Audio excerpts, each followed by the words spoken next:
Hey, Dan. Alex?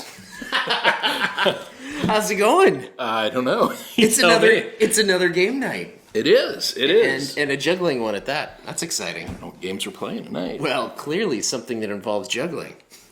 But if you don't know who we are, we're the Boards and Bottles guys. So we like to do these fun videos where we pair games with exceptional beverages to elevate, if possible, these amazing games. All we ask is that you like, subscribe, check us out on social media, and that's it. Leave a comment. Oh, leave a comment. That's right. So, why do you think I am juggling tonight? Just to show off talents or for any other reason? He's a nerd. Oh, gosh, it's so true. It's because tonight's game is Scout. Ah. Tiny little box. But Scout Big game. Little box. is fun game put out in 2019, but it's more new to me. You know, I was looking for a game that you can play with people, more people, family type game, but, great card game. And I was like, you know what? I searched for it and bam, this comes up. So Scout is a really exciting and fun game. It is. So it's a card game, and it's kind of a ladder game. It's a hand building kind of a game. And to me, if you've ever played, for those of us that went to college and did all the fun drinking games and things like that, you might remember El Presidente, President, known by many other names that are not so nice. Yeah. But it's all about trying to build sets and put down sets and be the first one out of cards. Very similar game here, but in a very polite theme and in funky, fun ways. Yeah, there's a cool twist to it. So when you're dealt your hand of cards, you can see that there are numbers that go up here, or you can flip them and you can get these numbers. So the whole big thing is you cannot rearrange cards to say, I'd rather have my sevens and my eights together. No. But the fun thing is, when you play these eights, you have to leave every card where it is. And at the beginning of the game, you have the option, do you want to go this way for your cards or this way? Yep. And so for me, I would say, well, definitely this way. Sure. Because I could play a pair of eights, and then guess what? Now my sevens are together. Mysteriously together. Yep. Yes. So you try to play runs. You try to play sets. Sets, obviously, like the same card can beat a run of the same amount. Everything has to kind of one-up on itself. Lots of little rules about that, but it's very basic, very straightforward. So it's just trying to get out. Now, the fun thing about this is, if I beat Dan, we're playing mano y mano, and I threw out those 2 eights originally and he can't play them, he has to throw down he has to take one of these cards and I get a buck, which is nice because he's supporting my act. He's like, I want to be part of this and take this performer on. So perfect, I get a buck.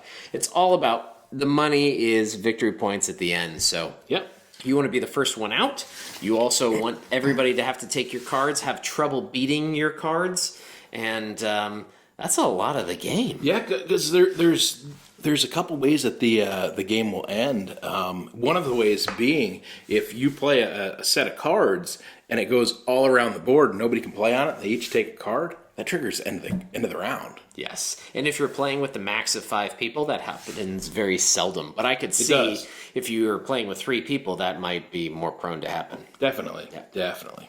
So that's fun. Also, at the end, you get these little points and to show how many victory points you have from round to round, and then you play as many rounds as there are people. Yep. And that's about it. Now, the fun thing is, like I said, you can either play something higher than somebody else, or you can steal one of you can scout. What's called scouting. You're scouting. But you have one of these little traveling cars that says Scout and Show, and you can once per round play this, which means you can scout, which means to take one of the cards, and then immediately play a set or a run on top of it. Yep. As long as they can beat it. So it's kind of a fun way to get back in the mix and shake things up. But everybody has a chance to do that. Yep. Now, a rule that I've forgotten the first time we played this was, when you scout, you can only scout from either end of the run. So if there were 3 cards, just say this was a run, you can only take this card or this card. You can't sneak the middle card out and then try to beat it. Makes sense. But that scout and show becomes so important because if it's something like two 8s are out here and I can't go on 2 8s, I can do the scout and show and then I can take one of these 8s in hand, and now all I have to beat is an 8. I don't have to beat the 2 8s anymore. That's true. So that's so cool because then you have more opportunities to play. But you can only do it once per game. And you can, anytime you scout, you put that card into your hand wherever you want it. So the fact that your hand is kind of locked, that scouting action helps you to start making the runs, making the pairs, sets, whatever you need. So definitely, it's kind of fun. I mean, I loved playing games like this growing up, and so this just makes it in a fun, like you said, a little twist, the fact that you can't move cards around. Yeah. So it's a quick game, plays in about 15 minutes, no matter who you're playing with. I absolutely think it's a steal at the price. It's so much fun. Oh, it is. It is. It's a great game. Fabulous. Now that we've talked about it, and we both agree it's a wonderful game, what do you pair it with? How do you, make this, bring it up another level? Well, you going first or am I? Well, you're the guest today, so... All right, so here's what I'm thinking with this. All right. So, if you can see, there's a little circus tent on here. Not much theme to the game. There's these little... It's made by a Japanese game maker. Yeah, and they threw on the circus. Yeah, and there's little... I don't know if you can see here, but there's little... bowling pins, I guess, that people are... And it says juggling. This is trampoline. Yeah, this one is trampoline. Clown. I mean, there's a really, really loose theme. This card says Daniel. Oh. That says Natalie. Natalie. I've never seen that before. Maybe these are people you're hiring? Barbara, Robert, Xavier, Patricia. I'm not hiring Patricia. Kimberly, Nicholas, and Teresa and Larry. Wow, these... You got to get the game for yourself to see these great names. Okay. So the theme is loose. Yeah. They really they went theme heavy.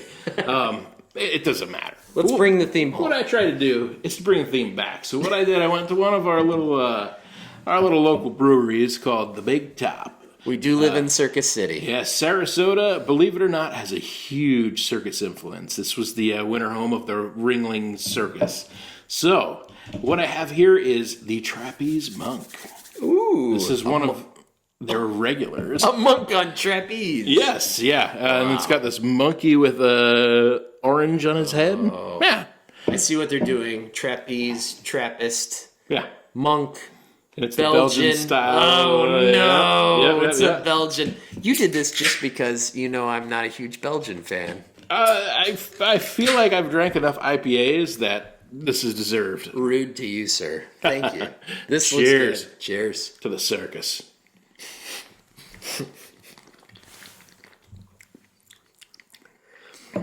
So That is delicious. that is delicious because it's Belgian style ale, but it's 5%, so it's not going to hit you with that.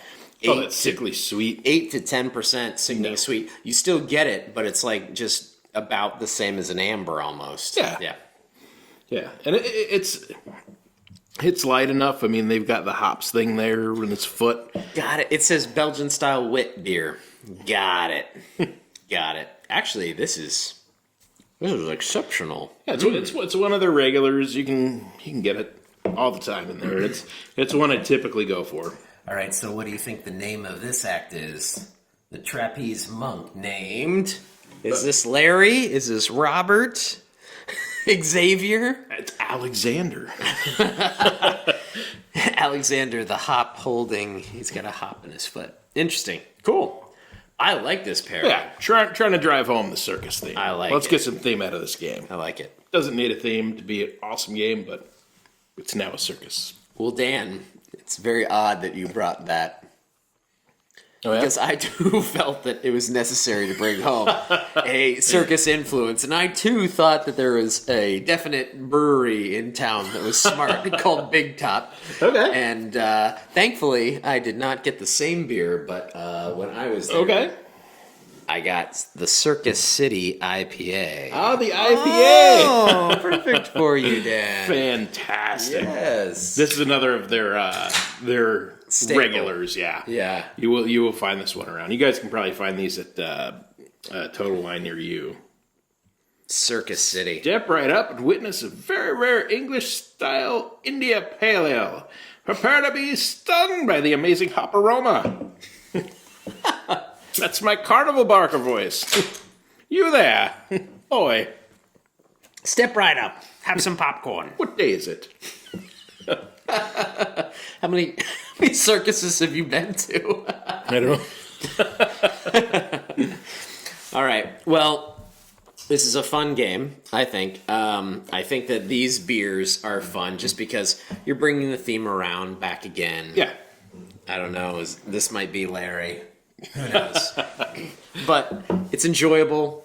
And it is a fun game, especially if you are big into like poker or trump games or any of that, you know. And you know, just when you think you might be going out, this is where somebody kind of holds a little bit for the end. Yep. Right? They do the scout action, and then they're like, bam, I got it, bam, I got it. Yeah. Or you just put a set of like 4 out, and if Yeah. you're lucky enough to get that, then everyone's like, pass. Scouting, Exactly, yeah. Scouting. That's what happens to me is I'll have like the next 2 turns planned perfectly, and then somebody puts something out, and I've got to take the stupid card I didn't want, and now I'm stuck with this thing, and now my 2 turns turned into 3, and then I can't play again, and it's 4.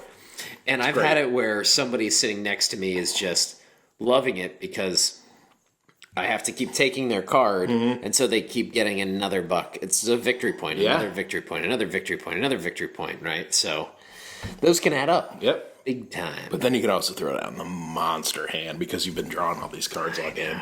I know. Yep, it works out that way. It's great. It's all about wagering and figuring out when it's your time to go. Yep. Yep. And this is one that you always keep in the bag. I mean, it's great for beginning of game night when you're waiting for everybody to get there, end of game night to finish it up. Tiny little box, travels well. Yeah, I so think it's a solid one. I think I looked on Board Game Geek and it was like rated 14 in family game, and I can see why. Yeah. It's fabulous. It's So great. pick it up. Yeah. Get it fun. And what do we say, Dan? Also, support Big Top. If you see any of their stuff at any of your beer stores, try it. It's good. And I even forgot. My gosh, do we give this a full pour or a pour out or? This is a full pour. Yeah, this is a full pour. This is a fabulous game. All the way. All right. All right. Let's game hard. Drink responsibly, guys. Cheers, folks.